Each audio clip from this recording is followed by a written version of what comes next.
Hello good morning everyone, this is Mithilesh and welcome back to the class of engineers physics. तो कैसे हैं आप सब मेरे विद्यार्थियों? उम्मीद करते हैं आप सब बहुत बढ़िया होंगे और आपकी स्टडीज़ काफ़ी अच्छी चल रही होगी। तो आज हम लोग यहाँ पर डिस्कस करेंगे वर्क के बारे में। So today we are going to discuss about work and इसका ऐसा यूनिट क्या होगा, ठीक है, और इसका कुछ फार्मूला और थोड़ा सा न्यूमेरिकल हम लोग डिस्कस करने वाले हैं। तो basically if you talk about work, then work is said to be done if any force is applied on any body which produces a displacement. So work होने के लिए फोर्स का अप्लाई होना ज़रूरी है, साथ ही साथ उस फोर्स के वजह से डिस्प्लेसमेंट भी होना ज़रूरी है, तभी हम कहेंगे कि वर्क डन हुआ है, राइट। तो चलिए अब हम लोग इसको यहाँ पे डेफिनेशन थोड़ा सा लिखते हैं। If force is applied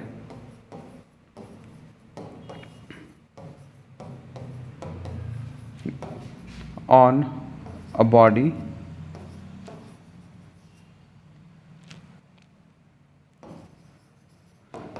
which produces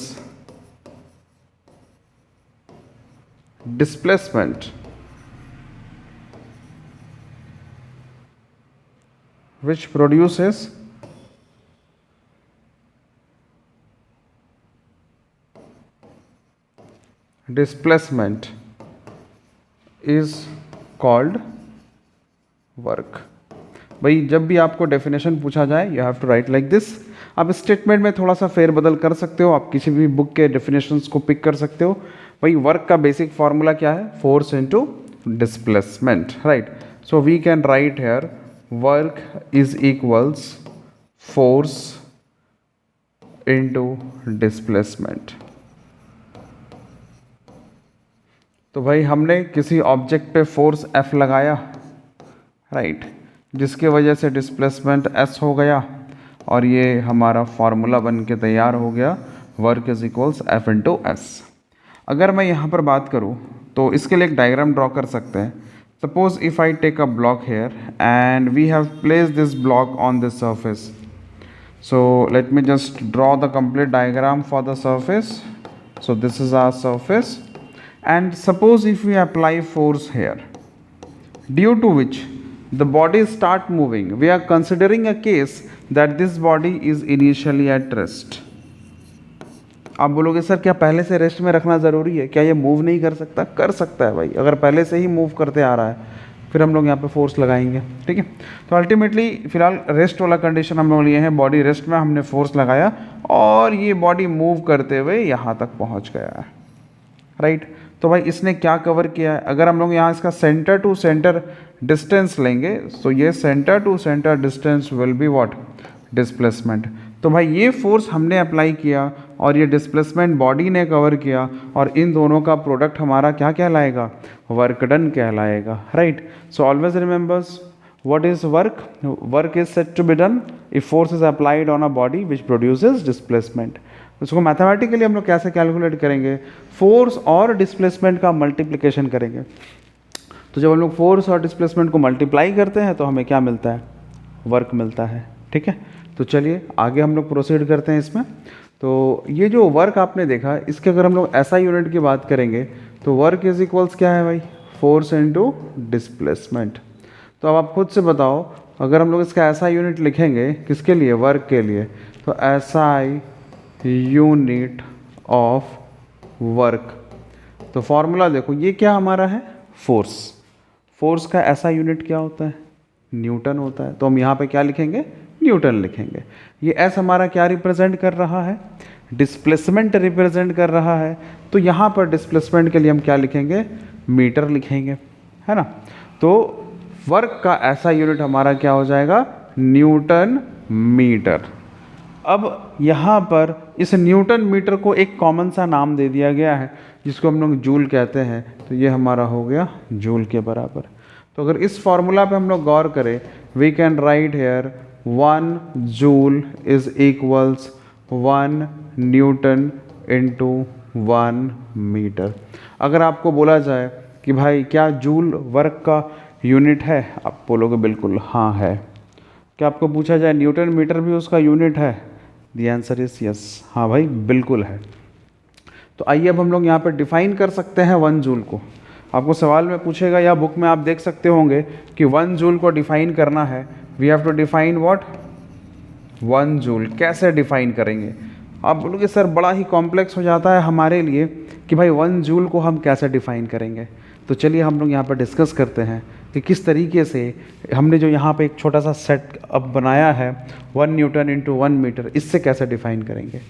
तो अब आप ये बताओ, ये फोर्स हमने 1 न्यूटन लगाया है और ये डिस्प्लेसमेंट कितना है 1 metre.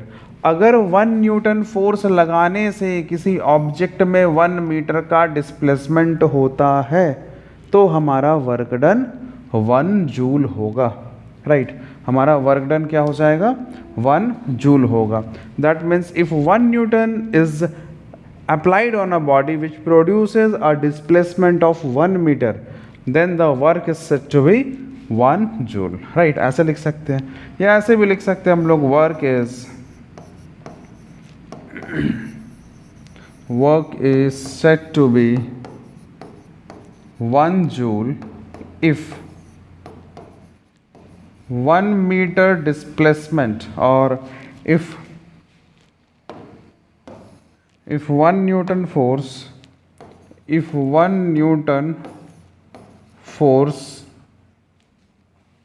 applied on a body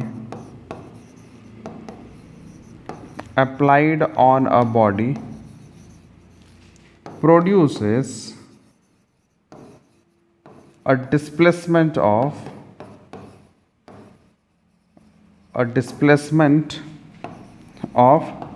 1 meter. So we can define work like this also, right।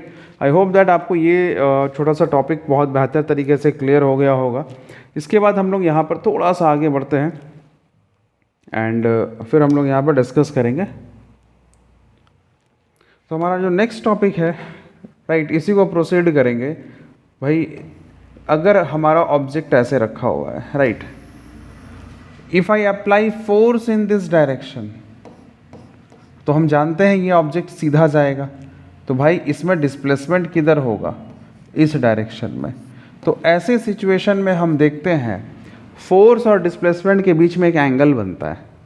जब ये एंगल वाली बात आएगी तो वही हमारा फॉर्मूला जो है W is equals FS cos theta हो जाता है, ठीक है। तो फिलहाल अभी आप लोग ये ध्यान रखोगे। अब आपके सवाल में आएगा सर ये cos थीटा है क्या, ये कॉस ही क्यों लगा, अदर और कुछ नहीं लग सकता है क्या? सब चीज़ का आंसर है, राइट। तो बट बेसिकली हम लोग यहाँ पर आज ये फॉर्मूला देखें W is equals FS cos theta. तो ये cos थीटा कैसे आया है, इसके लिए आपको एक सेपरेट वीडियो मिलेगा जिसमें मैं आपको सिखाऊंगा कि भाई रिजोल्यूशन कैसे करते हैं वेक्टर का, मतलब कि ये कॉस साइन कब लगता है, इसके बारे में हम लोग चर्चा करेंगे। अगर हम लोग यहाँ पर बात करें तो भाई ये फोर्स का ऐसा यूनिट क्या होता है, न्यूटन होता है। डिस्प्लेसमेंट का ऐसा यूनिट क्या होता है, मीटर होता है। क्या ये कॉस थीटा का कोई ऐसा यूनिट होगा? नहीं भाई, देयर इज नो एनी ऐसा unit for cos theta, no unit. मतलब ये है कि कॉस थीटा से वर्क डन का जो यूनिट है वो चेंज नहीं हो रहा है, ठीक है, क्योंकि कॉस थीटा एक रेशियो है साइड्स का, तो कॉस थीटा का वैल्यू हमेशा क्या होता है, नंबर होता है। तो चलिए एक छोटा सा हम लोग न्यूमेरिकल डिस्कस करते हैं, इसके बाद फिर I am just giving a diagram, right. Suppose that यहाँ पर ये एक ऑब्जेक्ट है, हमने यहाँ पर लगाया फोर्स 20 न्यूटन का, ठीक है, और ये डिस्प्लेसमेंट कर रहा है अराउंड 40 मीटर का। We have applied a force of 20 newton and displacement कितना है 40 metre. What will be the work done? तो वर्क डन क्या होगा, F इंटू एस, और ये हमारा हो जाएगा 20 into 40। So it will be 800, we can write joule, right, or we can write 800 newton metre. So this is the sum. अगर हम लोग बात करें एक और ही क्वेश्चन की, सपोज अगर वर्क डन आपको दिया हो गया है 2500 जूल, ये वर्क डन है। If the force is applied is 500 newton, what will be the displacement, right। तो इसके लिए आप क्या करोगे, W is equals FS लगाओगे, you have to find S, so it will be W upon F। Work done कितना है भाई 2500 है और यहाँ पर 500 है। अब देखो 2 0 कैंसिल, 5 टाइम्स में, तो भाई हम देखते हैं आपका डिस्प्लेसमेंट कितना आ गया है, 5 मीटर। तो इस तरीके से हमने यहाँ पर देखा, बहुत ही सिंपल सा ही न्यूमेरिकल है जो आपको अच्छे से समझ में आ गया होगा। If you like the video then stay tune with the channel engineers physics. Thank you and bye bye and have a good day.